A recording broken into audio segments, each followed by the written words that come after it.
eskerrak eman, horrela ez dakit entzuten den, edo hobeto igual? Bale. Bueno, gaurkoan pantailan duzuen gaia jorratuko dugu, hau da, lanbide krisia eta enplegu politikak, baita enplegu bulegoaren sorrera ere Gipuzkoan, kasu honetan 30. hamarkadan, hau da, Bigarren Errepublikaren garaian, eta 29ko nazioarteko krisiak munduan eta Espainian barne osagaiak ere izan zituen krisi horrek gurean izan zuen eraginaren ondorioz aktibaturiko politika desberdinak jorratuko ditugu, aztertuko ditugu. Lan publikoak aspalditik erabiltzen dira krisi ekonomikoei aurre egiteko. Azken krisietan ere... Horrela? Bale. Horrela hobe? Venga. Lan publikoak eta herri lanak aspalditik erabili izan dira krisiei aurre egiteko tresna gisa. Azken krisian ere, 2008ko krisian, ikusi genuen plane eta bestelako politikak lan publikoen bitartez langabetu kopuru jakin bati aldi baterako soldata eskaintzeko helburua izan ohi zutela. Antzeko zerbait gertatu zen baita ere 1905 eta 6ko ustatxarren testu inguruan. Kasu honetan, Espainian, printzipioz lehendabiziko aldiz, era kontrolatu eta arautu batean, herri lanak erabili ziren krisiaren ondorioei aurre egiteko. Antzeko egoera bat bizi izan zen berriz ere Lehen Mundu Gerra bukatu ostean. Hau da, 1919tik aurrera. Batetik, eta gurean eragin zuzena izan zuen gerra horrek, gure industria parte hartzen zuten herrialdeetako armak eta bestelako industritarako lehengai, hornidegai eta zerbitzuak eskaintzeko nolabaiteko interesa izan zutelako, eta egia esan ekonomiak izugarri egin zuen aurrera garai horretan, eta gerraren amaierak suposatu zuen nolabaiteko geldialdi bat. Gainera, teknologiaren alorrean ez zen horren beste inbertitu. Zergatik, gerran zeuden herrialdeak edozein prezioetan behar zituzten lehengai eta teknologiak erosteko prest zeudelako. Berriro ere, ekonomia horiek nazioarteko merkatuan txertatu zirenean, Espainiar ekonomiak geldialdi bat bizi izan zuen. Egoeran aurrean, aktibatu ziren batetik herri lanak eta bestetik ustatxarrekin loturiko krisi bat zenez, landa munduko hobekuntzarako bestelako politika edo lanak ere ureztatze sistemarekin zerikusia zutenak. Krisi hau zer ezean geratu zen Primo de Riveraren diktaduraren iritsierarekin. Izan ere, Primo de Riveraren diktaduraren garaian inbertsio izugarriak egin ziren batez ere hidrografia eta errepideen alorrean. Pentsatu behar dugu konfederazio hidrografikoak Primo de Riverak jarri zituela martxan, eta gaur egunen arte iritsi direla aldaketa batzuekin. Urtegiei dagokionean ere, Frankok buruturiko urtegietako asko Primo de Riveraren garaian Guadalhorceko kondeak planifikatuak izan ziren. Dakizuen lez, Frankori obra publikoko ministerioko teknikariek Paco Elrana deitzen zioten. Hilabetetik bestera, urtegitik urtegira, salto egiten zuelako, bat eta bestea inauguratzen. Dena den, esan dudan bezala, urtegi hauek ez ziren bere asmakuntza bat izan, edo bere gobernuaren asmakuntza bat izan. Aurreko regimenak martxan jarritako politikaren ondorio baizik. Bueno, hemen daukagu, mapa bat, non ikusten den gutxi gora bera gaur egungo banaketa hidrografikoa, baina are interesgarriagoa da errepideen sarean burutu nahi izan zituen obra edo hobekuntzen inguruko programa. Firmes especiales edo Circuito Nacional de Firmes Especiales delakoa izan zen Espainian inguruko nazioek martxan jarritako autobide programa desberdinak garatzeko planteaturiko plan edo politika bat. Ikusten duzuen bezala, gainera, autobidetako batek gaur egungo A8 autobidearekin antzekotasun izugarriak ditu. Hor ikusten dugu, goialdean, eta trazatuari begirat erreparatzen badiogu ikusten da nola antzekotasuna izugarria den. Egia zen politika hauek mugatuak izan ziren. Hein handi batean, Primo de Riveren diktadurak ez zuelako ere luzaro iraun. Bestetik, plan guzti hauek ez zuten inola ere langabeziari aurre egiteko asmo argirik izan. Obra hauen bitartez, Espainiak bizi zuen atzerapen ekonomikoa gainditu nahi izateaz gain, batez ere, herrialdeko kapitalisten artean erregimenaren aldeko iritzi bat eraiki nahi zen. Hau da, nahi zuen nolabait enpresarien mesedea eskuratu, beharrezkoak zituelako gobernuan mantendu ahal izateko. 28tik aurrera ikusiko dugu, nolabait, babes hori galtzen hasten dela, eta azkenean erregearekin batera antolaturiko diktadura hau krisian sartuko da, eta Primo de Riverak erbestera alde egin beharko duela. Baina, egia da, lehen urteetan ekonomiak nabarmenki egin zuela hobera, eta enpresarien mesede esan zuela. Hein handi batean, obra publiko politika horrek, beren enpresei lanza izugarria ematen zielako. Dena den, garaiko Espainiak bizi zuen arazo nagusia ezen azpiegitura falta. Gabezia ugari zeuden, baita ere arlo sozialean. Gastu publikoa zentzu horretan benetan basua zen. Eta bi eremuen arteko erlazioa uste baino estuagoa zela aipatu behar dugu. Testuinguru honetan, langabeziaren aurkako herrilanek izugarrizko pisu hartu zuten Bigarren Errepublikaren garaian. Hein handi batean, langabezia segurorik ez zegoelako, edo errigorrezko langabezia segurorik ez zegoelako. Aipatu behar dugu baita ere, eta garaiko eskuinak eta frankismoan eta beste hainbat galditan hainbat aldiz esan diguten krisi ekonomiko hori errepublikak ekarri zuela zuen ideia hori ez dela egia. Hau da, errepublika iritsi zen, krisi ekonomikoa iritsi zen momentu berean, baina krisi hori ez zuen errepublikak ekarri. Batetik, nazioarteko krisia 1931-32 bitartean iritsi zen Espainiara.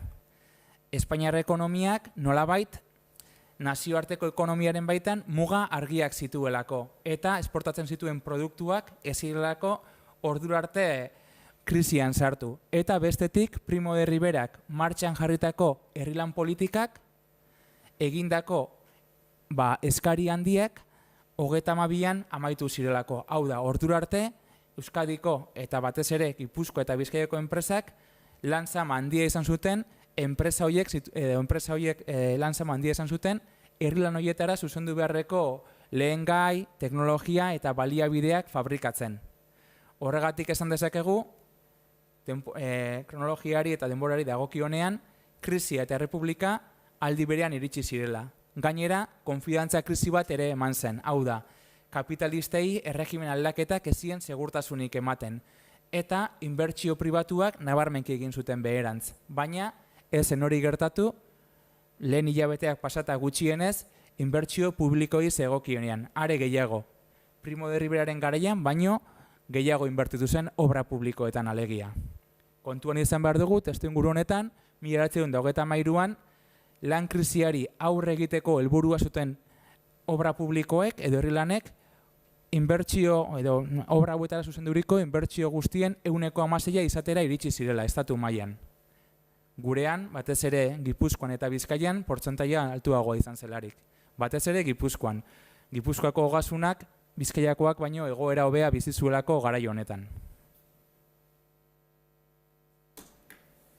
Dena den, obra publikoak ez ziren garai honetan langabeziari aurre egiteko bultzaturiko politika bakarra izan. Testuinguru honetan, baliteke, garai honetan bultzaturiko bulego edo lan enplegu ofizina publikoak erregimen berriak martxan jarritako eta lan krisiari aurre egiteko buruturiko ahalegin nabarietako bat izatea. Dena den, hainbat arrazoi tarteko, garaian eman zen gorabehera politiko eta gobernu aldaketak hauen eragina nabarmenki mugatu bazuen ere.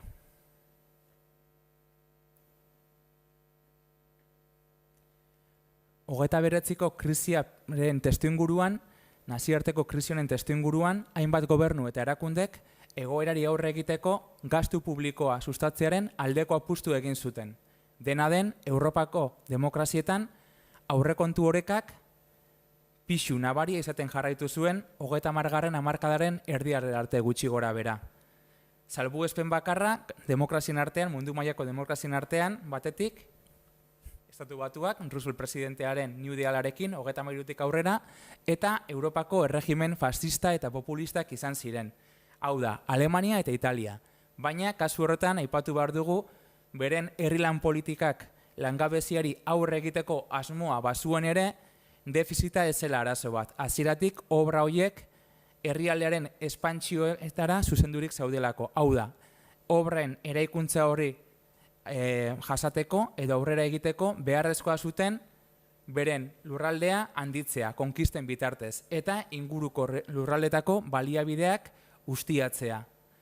Horregatik, demokrazientzat ez zen aukera bat izan. Garaiko ikuspegi ekonomikoari dagokionean. Keynesen ideiak gari honetan garatzen hasiko direnak, eta Keynesek 29an Espainian bisita bat egin bazuen ere, bere printzipioak azalduz, ez ziren nolabait ez Espainian ez da Europan, batez ere, Bigarren Mundu Gerra bukatu arte indarrean sartuko. Ongizate gizartearen, garapenarekin, eta ekonomi edo sistema ekonomiko sozial hori garatzen den arte indarrean sartuko alegia.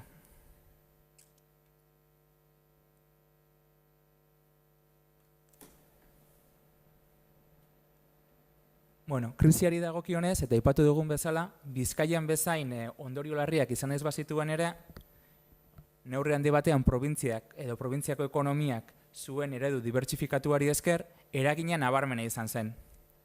Egoera horren aurrean, udalde ezberdinek aldundiarekin batera ekonomia aktibatzeko lan egin behar izan zuten. Eta horretarako batez ere obra publikoak erabiltzea adostu zuten.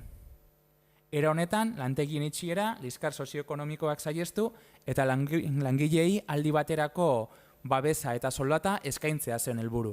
Kalkulatzen dut, gutxienez, obra hauek 3 eta 6 hilabeteko soldata eskaintzen zietela langabetu poltsetan zeuden norbanakoei. Bestelako laguntzarik ez zegoen garai batean, honek ahalbideten zien errenta pagatzea, elikadura ordaintzea, eta nolabait egoerari aldi batez aurre egitea, alegia.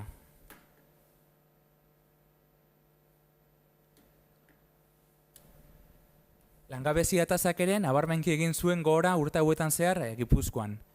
Langabezia 15% eta 20 artean egon zen. Dena den kontuan izan behar dugu garaian ez zela kasu askotan langabezia osoa eta partzialaren artean bereizten. Aurreko krisian, Alemanian eta beste herrialde batzutan ere langabezia partziala ohikoa izan da. Hau da, asteko 2 edo 3 egun baino lan egiten ez dituzten pertsonen kopuruak gorantz egin du. Eta era horretan kaleratzeak saihestu dira. Baina gaur egun egoera horiek langabezia laguntzekin eta bestelako laguntzekin osatzen diren arren, garaian ez egon horrelako soldata edo prestaziorik. Horregatik norbanako hauek askotan ez zuten soldata horrekin ez errenta, ez elikagaiak pagatzeko aukerarik izaten. Batez ere, siderurgian, eraikuntzaren industrian eta landa munduan izan zuen eragina krisia Gipuzkoan. Eta, logikoa den bezala, lanik gabe zeuden norbanako eta batez ere familiek udaletara jo zuten laguntza eske. Horregatik, presio gehien izan zuten erakunde publikoak udalak izan ziren.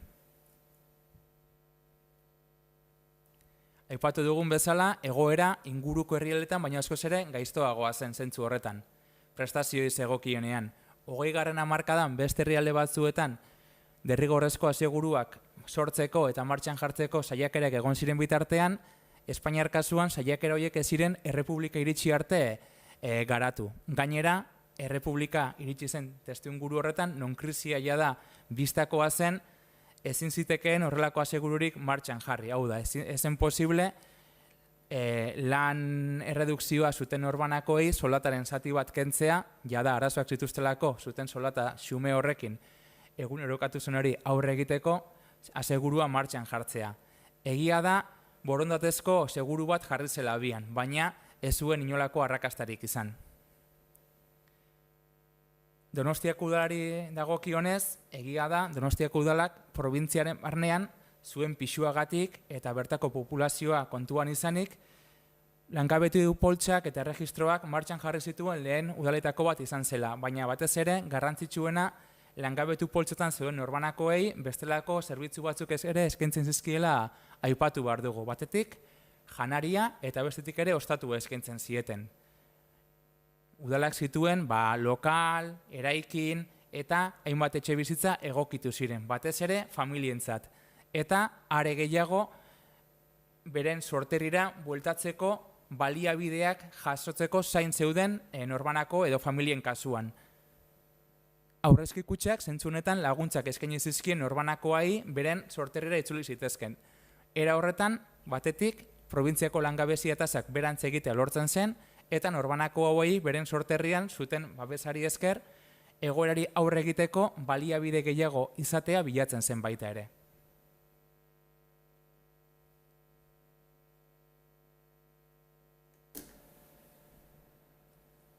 Dena den eta prestazio batzuk egon baziren ere, aipatu dugun bezala bai hiriburuan, baita probintziako herri desberdinetan, aurrera eramaniko politiken artean, herri lanak izan ziren nolabait erabilienak. Batez ere, errepide sarearekin loturiko obrak edo konponketak alegia. Aldundiari dagokionez, nolabaiteko interventore edo tarteko papero bat bete zuen. Hau da, batetik herriekin harremanetan jarri zen, bertan zegoen egoera zein zen ezagutzeko asmoz, eta bestetik udalei baliabide ekonomikoak, prestazioak, eskaini zizkien krisiari aurre egiteko obra hauek martxan jarri zituzten edo bai.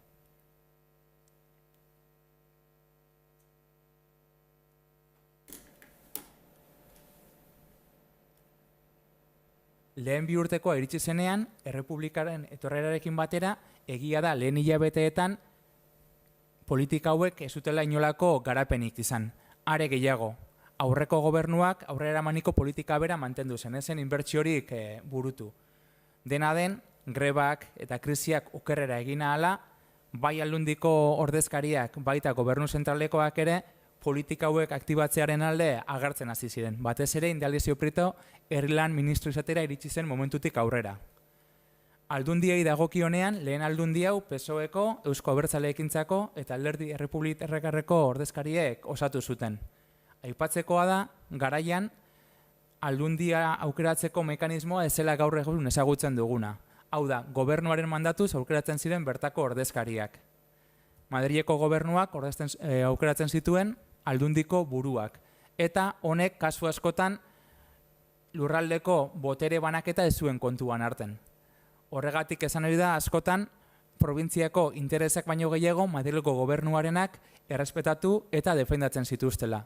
Dena den kasunetan egia da probintziako beharretara nahiko ongi egokitu zirela. Eta gobernuarekin ere harremanak izan zituztela eta bilerak burutu zituztela probintziak behar zituen herrilanak inbertitzeko baliabide bila eta bertan lan egin zezaketen langabetua edo langabetu kopurua ahalik eta altuen izan zitezen saiatuz.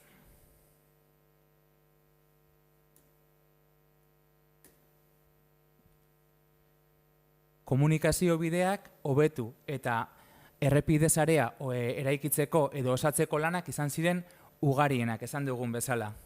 Kasu honetan, hiriburuan eta udalerri industrializatuetan zentratu ziren batez ere. Hau da, Donostian, Errenterian, Eibarren eta Irunen. 1922an, egoera ekonomikoak okerrera egin zuela ikusita, aldundiak eskatu behar izan zuen nolabaiteko diru laguntza bat. Kasu honetan, aurrezki kutxare. Eta atera zuten aurrekontu berezi bat, 2 milioi ingurukoa. Helburua zen ahalik eta azkarren alziren obrak martxan jartzea. Batez ere, errepide konponketai zuzendutako baliabide finantzieroak izan ziren. Aipatu behar dugu, anekdota edo kuriosidade bezala, kasu askotan errepideak proiektua izan gabe jarri zirela martxan. Horrek agian adierazi dezake edo justifikatu dezake gure herrietan ditugun hainbat errepide edo auzo errepide aldrebez, kurba izugarriekin. Eta egia da, langileak bidaltzen zuztela bertara, proiektu barik, eta jada, errepidea eraikitzen hasten zirela, hasierako eraikuntza lan horren gainean proiektua garatzen. Helburua zen, denborarik ez galtzea eta langabetu hori ahalik eta azkarren kolokazio bat ematea. Bestetik, herrilanek langabetu kopuru izugarriak behar zituzten. Bertan erabiltzen teknologia ere oso mugatua zen. Eta formakuntzaletik ere ez zuten espezializaziorik behar. Beste herri lan batzuetan espezializazioa beharrezkoa zen bitartean.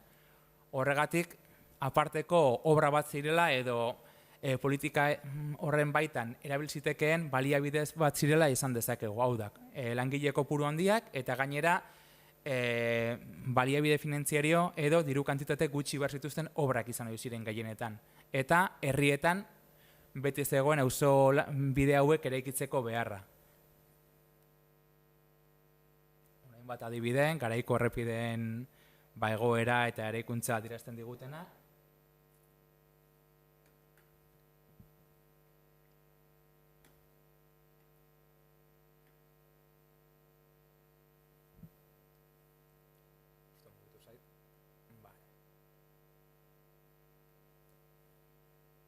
Hau da seguruenik nolabait aktetako informazioaren artean hobekien adierazten duen eta azaltzen duen idatzia. Bertan ikusten da nola Delostoiosek, PSOEko buruak eta Ibarren Errepublika aldarrikatu zuen zinegotziak eskatzen duela aldundiak dituen baliabide guztiak zuzendu behar dituela krisiari aurre egitera. Eta zentzu horretan Irlanen eraikuntzara alegia. Zergatik, aldundiaren helburu izan behar delako, hein handi batean probintziak bizi duen krisi edo krisi hori aurre egitea. Bertako biztanleei behar dituzten baliabideak eta laguntzak eskainiz.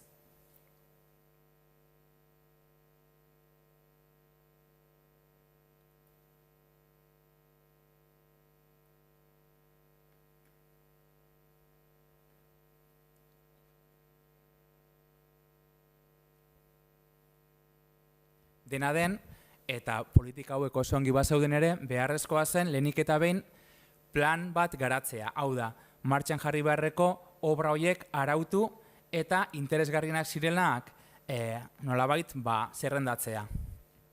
Batez ere, langabetu kopuru handienei eta industriez egokionean Gipuzkoako industrietan beharrezkoa zen lan zama hori eskaini zezaketen obrak aukeratzea. Horien artean, batetikan Pasaiako portuak behar zituen obrak nabarmentze ziren.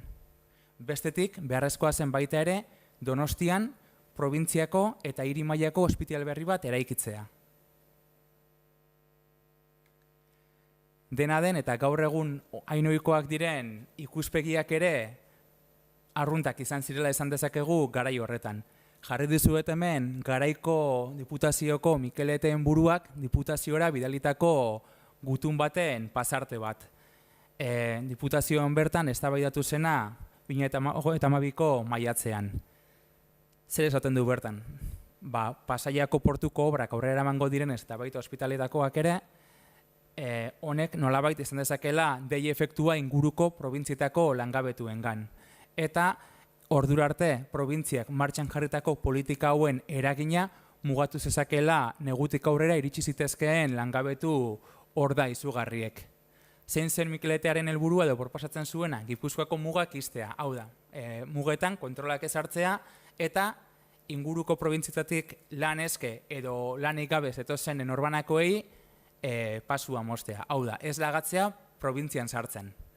Logikoa den bezala, garaiko komisio gestorak ez zuen onartu. Eta gainera, Madrileko gobernuarekin ere arazo izugarriak sortaraziko zituen. 31ko kolokazio legeak are gehiago. Probintzia arteko mugikortasuna sustatu nahi zuelako. Nahiz eta gobernu aldaketek politika guzti hauek ez ere zean lagazituzten. Pasaiako portuko obretara itzuliz, esan daiteke 3 helburu nagusi zituztela. Batetik, eraikuntzaren sektoreak bizi zuen langabezia murrizten laguntzea. Bestetik, altzairuaren eraldakuntzaren enpresei nolabaiteko lankarga eskaini eta hauek indartzea. Eta azkenik, lurraldeko produktuek kanpo merkatuan zituzten aukerak handitzea. Kontuan izan behar dugu, garai horretan Pasaiako portua 2. mailako portu bat zela. Pentsa behar dugu, Gijon eta Bilboko portuaren artean pisu gutxiko portu bat zela eta gabezia handiak zituena. Ordura arte, diru laguntza are gutxiago jaso zituena gainera. Garai honetan ez zuen oraindik bidaiari dartzenarik eta antzi hondiek sarrera debekatuta zuten. bokalea dragatu eta beharrezkoa zen kai muturra eraikitzen zen bitartean. Gainera, portuko kudeaketa estatu zentralaren esku zegoen. Horregatik, aldundiak bertan hainbat obra burutu nahi bazituen ere, lehenik eta behin estatuarekin akordioak sinatu behar zituen. Hau da, biek iritsi behar ziren adostasun batera. Naiz eta kasu askotan, ikusiko dugun bezala, ohikoa zen diru laguntzak edo obra hauek hasiera batean aldundiak ordaintzean. Naiz eta gero gobernuak errentiratu beharko zituen.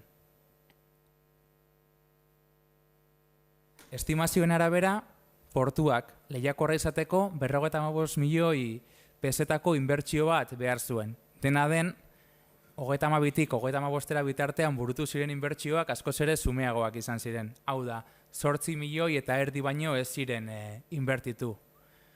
Premiazko obrak burutzeko aina diru izan zen edo, aina obra burutu ahal izan ziren. Baina batez ere, Pasaiako eta inguruetako langabetu ugariri lana eskaintzeko balio izan zuten. Eta baita, altzairuaren transformazioaren industria aktibatzeko ere. Ez Gipuzkoan bakarrik, baita ere inguruko probintzietan. Kasu honetan, Bizkaian. Eta horren adibiderik garbiena dugu duela gutxi berreskuratu edo restauratu duten Jaizkibel draga. 33an Euskalduna Ontziolan eraiki zen draga honen helburua zen portuko bokalea dragatzea.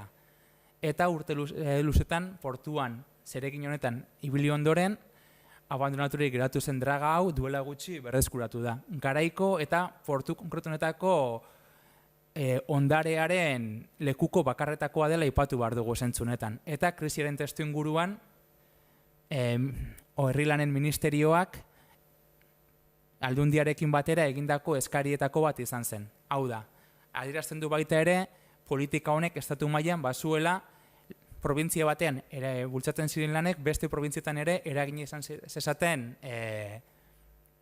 interesa. Edo nolabait hori bilatu izela baita ere, eta kasu honetan bistakoa da. Bestetik daukagu probintziako eta hiri-mailako udal ospitalea izango zenaren proiektua. Proiektua burutzeko hainbat arrazoi zedula esan dezakegu. Hauen artean garrantzitsuenak zeintzuk ziren. Batetik, San Antonio Abad ospitalearen egoera kaskarra, kudeatzaile berriek zerbitzu publikoi ematen ziten garrantzi handia, eta azkenik eta agien garrantzitsuena proiektu honek lan krisiari begira izan zezakeen eragina.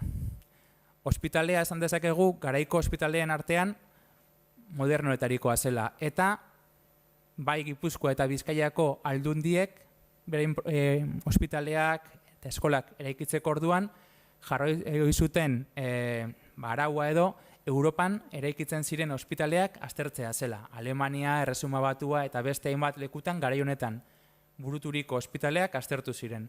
Eta azkenean guzti hau kontuan izanek pabilloi desberdinetan antolaturiko ospitale bati hasiera ematea erabaki zen. Ospitaleak izango zituen 600 inguru. Eta edukiera hori ere 900 eta 1200 igo zitekeen probintziako beharrak horrea eskatzen bazuten. Aurrekontuari dagokionean 8 milioi peseta inguru behar zirela kalkulatzen da. Gobernu aldaketek eta eztabaidek prozesua mugatu eta azkenean lanak 1934an hasi ziren. 1936an, gaur egun edo duela gutxi arte Toraxaren eraikina bezala oinarria edo estruktura eraikita zegoen jada. Baina gerrak ospitalearen eraikuntza bertan berehala zuen. Pentsatu behar dugu eta gero ikusiko dugu amaieran nola obra guzti hauek eten nabari bat bizitzen zuten gerrarekin. Eta 15 urtetik gora behar izan ziren berriro ere proiektu hauek garatzen edo aurrera eramaten hasteko. Hemen garaiko irudi batzuk ikusten dugu nola diru gehiago behar zen. Estruktura nola dagoen eta gero jau 50. hamarkadan eraikirik dagoenean duen itxura.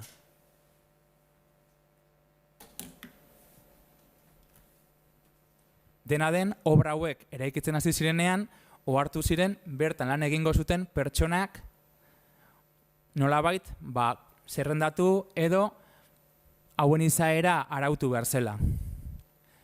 obra hauek eta kontratazio prozesua ere egokian antolatzeko.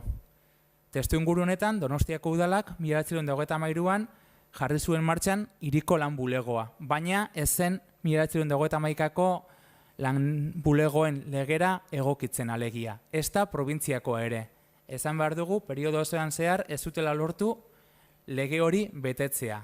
Lehenik eta behin, lehen bi urtekoan denborarik izan zutelako, bigarren bi urtekoan interes falta nabari bat egon zelako, eta Fronte Popularraren garaian denborarik gabe geratu zirelako baita. Hau da, gerrak saiakera hori eten zuelako alegia.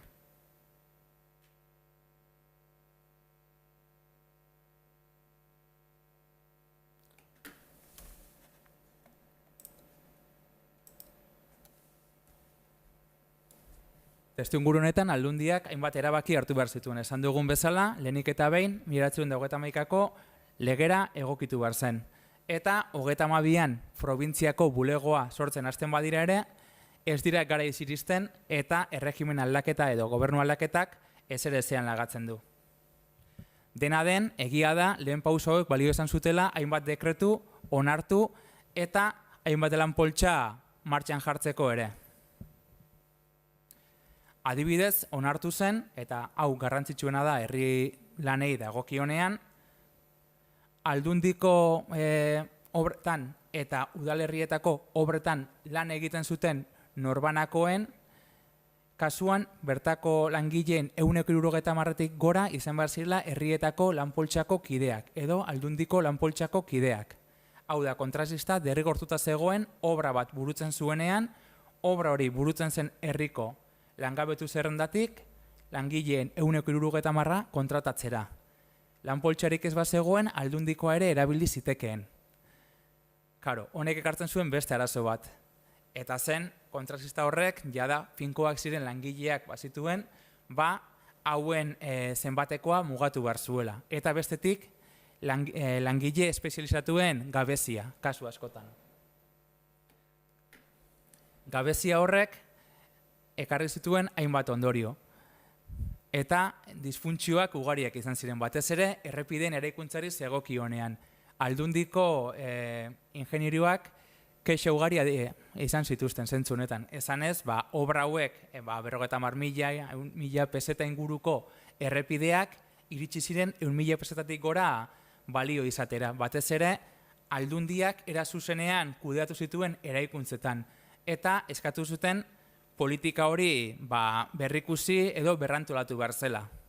Azkenan, eztabaida handien ostean erabaki zuten errepideen kasuan edo nork lan egin zezakela, baina eraikuntza zibilen kasuan bertan lan egiten zuten norbanakoien espezializazioa kontuan hartuko zela.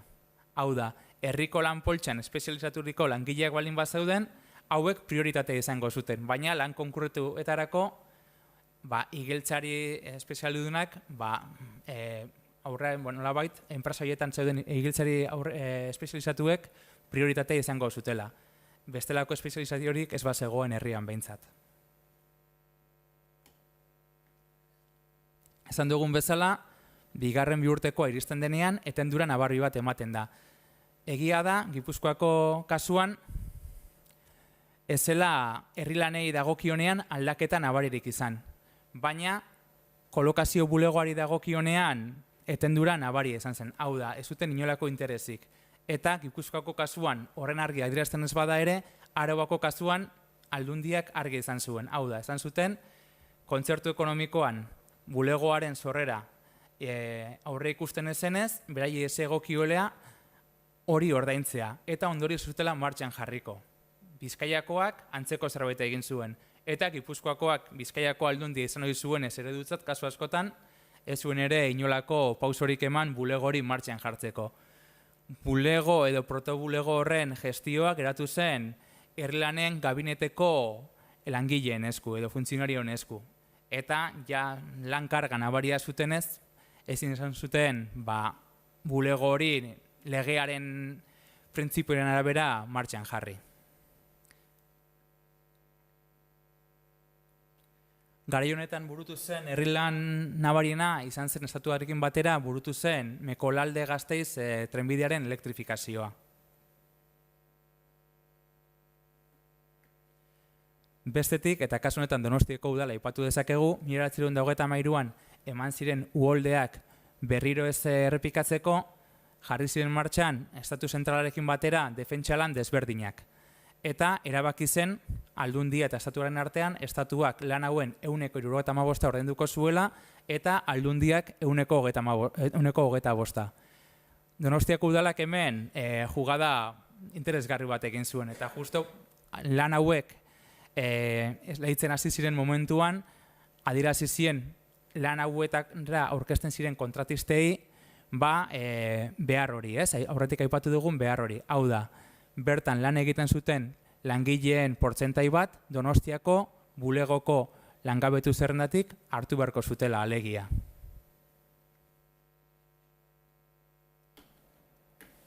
Garai honetan martxan saiatu ziren eta industriari dagokionean nolabaiteko interesa zuen beste lanetariko bat izan zen Irungo aireportuaren eraikuntza.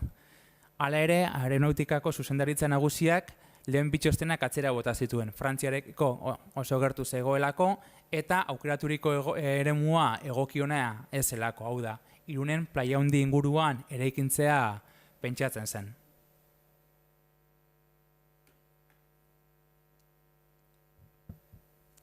Oro har eta kontrakoa uste izan bada ere, bigarren biurtekoko kudeatzaileek lan desberdinak erabili zituzten krisiari aurre egiteko. Esan dugu, hein handi batean krisia Bizkaian bezain sakona ez zela izan, eta hau izan zen arrazoietako bat. Hau da, Gipuzkoako ogasunaren egoera Bizkaiakoa baina askoz hobea zen. Eta horregatik, normalean berein ideologiari jarraituz, defizitaren kontrola beste edozein politikaren gainetik jarri ohi zuten agintari berriek ez zuten horretarako beharrik izan.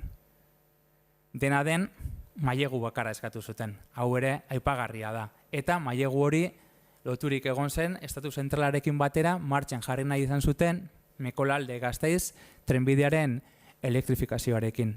Eta aurrerakin bat izan zen. Hau da, estatuari emaniko diru kantitate bat, hainbat makina eta ferrokarril erosteko, eta denboraren poderioz berriro ere Aldundira itzuliko zen alegia.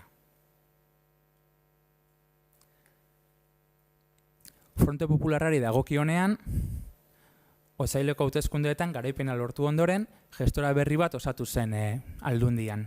Kudeatzaile berriak, obra publiko programa izugarriak jarri nahi zituzten martxan. Batez ere, langabezia krisiari aurre egiteko, baina baita ere, izaera sozial bat zuten obra hauek. Eta probintziako biztanleen bizimaila hobera egitea bilatzen zuten. Esan dezakegu, zentzunetan aurrekontu orekarekin era garbian apurtzen den lehen aldia dela. Eta askotan aipatu izan da New Deal errepublikarra kasu honetan. Hau da, New Dealetik edo Estatu Batuetan 33tik aurrera jarritako politikarekin antzekotasun gehien dituen politika edo aldia. Lehen pausoa izan zen, politika honen berri ematen zuen zirkular bat udaletxe desberdinetara bidaltzea. Eta helburua zen udaletxe desberdinek beren ahalmena kontuan izenik nahi, baina ezin zituzten obra hoiek adieraztea. Aldundiak integratuko zituen bere herrilan programan eta hurrengo urteetan zehar aurrera eramatea aurre ikusten zen. Baina prozesua uste baino motelagoa zenez eta udaleak proiektu horiek garatzeko denbora bat behar zutenez, erdibideko aukera bat ere garatzea erabaki zuten. Hau da, apirilean krisiari ahalik eta azkarren aurre egiteko jada proiektaturik zeuden hainbat herrilan aukeratu, zerrendatu eta martxan jartzeko pausoak eman ziren. Horien artean aurkitzen zen Irungo aireportua. Bere izaerari dagokionean 800-900 metro izango zituen eta 5 milioitik gora behar ziren. Gainera, teknologiari dagokionean, bertako eraikuntzak, pistak eta lan kantitate izugarria behar zuen eta industria ugariren parte hartzea, probintzia mailan obra interesgarritzat hartu zuen diputazioak. Ikusten duguna da, Hondarribiko aireportua, azkenean gerrak aireportu honen proiektua ezerezean lagazuelako. Eta gerora, aireportu hori beste eremu batean eraikitzea erabaki zelako alegia. Dena den eta interesgarriena da, uztailean estatu kolpe saiakera eta ondorengo gerra zibila piztu, baina astebete lehenago, edo aste gutxi batzuk lehenago, 32 milioi pesetako eta 3 urteko EPEA zuen edo iraupena zuen herrilan programa izugarri bat onartu zuela Aldundiak. Bestetik, probintziako lan bulegoa martxan jartzeko azken pausoak ematen zebiltzan baita ere. Helburua zen, lan krisiari ahalik eta azkarren aurre egitea. Gainera, aipatu dugun bezala, programak izaera sozial bikoitza zuela esan dezakegu. Batetik, langabeziari aurre egitea bilatzen zuen. Eta bestetik, herritarren bizikalitatea hobetzea ere bilatzen zen. Horregatik, lanen gehiengoa, eskolak, ur hornidura, higienizazioak eta langilei etxebizitza duinak emateko programak izan ziren. Dena den, behan ikusi dezakegun argazki horretan ikusi daiteken bezala, gerrak proiektu guzti hauek ezerezean laga zituen. Are gehiago, gerrak eta ondorengo politika ekonomikoak, autarkiak, suposatu zuen 15 urteko etenaldi bat. Eta taula honetan ikusi dezakegu nola. Taula honetan ikusi dezakegu nola Europako herrialde gehienek, bigarren mundu gerran parte hartutako herrialde gehienek, 3-4 urtetan gerra aurreko produkzio industriala berreskuratzea lortu zuten bitartean, Espainian 15 urtetik gora behar izan zirela. Eta hau, herrilanetan alorrean ere horrela izan zen. Pentsa, ospitale bat bezain garrantzitsua den eraikuntza batek horrelako atzerapen bat izan zuela. Varianteak, errepideen egiturak, depuradorak, estolderiak, atzerapen hau bizi izan zuen baita ere. Eta hau litzateke guztia, espero gustatu izana, galderarik balin baduzue, orain da momentua, mila esker zuen arretagatik.